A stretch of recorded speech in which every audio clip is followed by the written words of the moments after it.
faith is the assurance of what we hope for, and the certainty of what we do not see. And this is why the ancients were commended. By faith we understand that the universe was formed at God's command, so that what is seen was not made out of what was visible. By faith Abel offered God a better sacrifice than Cain did. By faith he was commended as righteous when God gave approval to his gifts. And by faith he still speaks, even though he is dead. By faith Enoch was taken up, so that he did not see death. He could not be found, because God had taken him away. For before he was taken, he was commended as one who pleased God. And without faith it is impossible to please God. For anyone who approaches him must believe that he exists, and that he rewards those who earnestly seek him.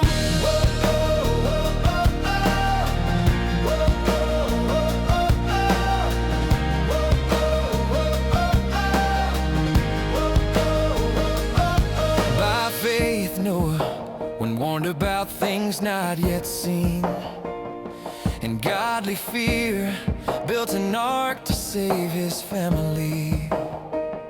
By faith he condemned the world and became heir of the righteousness that comes by faith.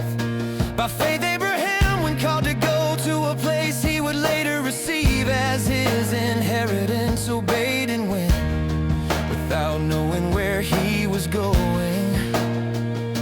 By faith he dwelt in the promised land as a stranger in a foreign country. He lived in tents, as did Isaac and Jacob, who were heirs with him of the same promise.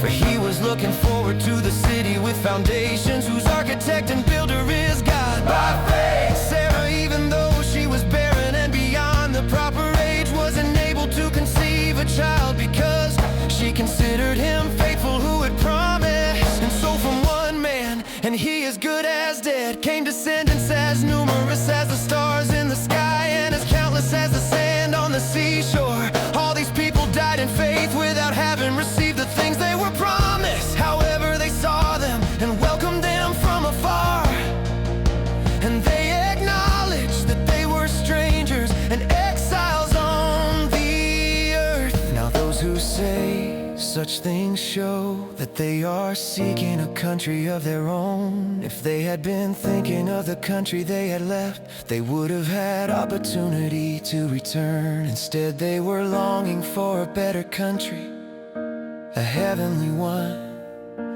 Therefore God is not ashamed to be called their God, for he has prepared a city for them. By faith Abraham, when he was tested, offered up Isaac on the altar. He who had received the promises was ready to offer his one and only son, even though God had said to him, through Isaac your offspring will be reckoned.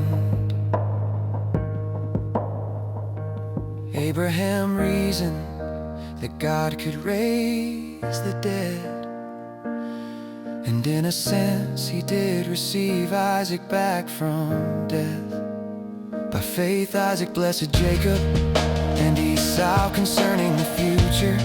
By faith Jacob, when he was dying, blessed each of Joseph's sons and worshipped as he leaned on the top of his staff. By faith Joseph, when his end was near, spoke about the exodus of the Israelites and gave instructions about his bones. By faith Moses' parents hid him for 3 months after his birth, because they saw that he was a beautiful child, and they were unafraid of the king's edict. By faith Moses, when he was grown, refused to be called the son of Pharaoh's daughter. He chose to suffer oppression with God's people rather than to experience the fleeting enjoyment of sin. He valued disgrace for Christ above the treasures of Egypt, for he was looking ahead to his reward. By faith Moses left Egypt, not fearing the king's anger.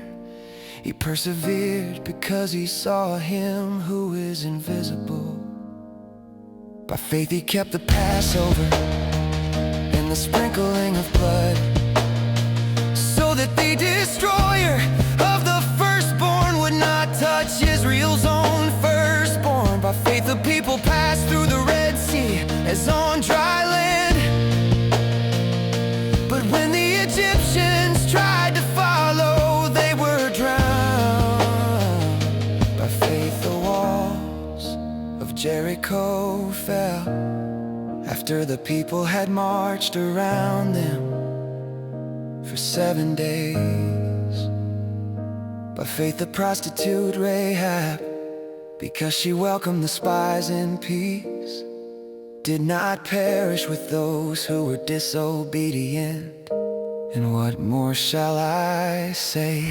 Time will not allow me to tell of Gideon, Barak, Samson, Jephthah, David, Samuel, and the prophets, who through faith conquered kingdoms, administered justice, and gained what was promised, who shut the mouths of lions, quenched the raging fire, and escaped the edge of the sword, who gained strength from weakness, became mighty in battle, and put foreign armies to flight, went and received back their dead, raised to life again. Others were tortured and refused their release, so that they might gain a better resurrection. Still others endured mocking and flogging, and even chains and imprisonment. They were stoned, they were sawed in two, they were put to death by the sword. They went around in sheepskins and goatskins, destitute, oppressed, and mistreated. The world was not worthy of them. They wandered in deserts and mountains, and hid in caves and holes in the ground.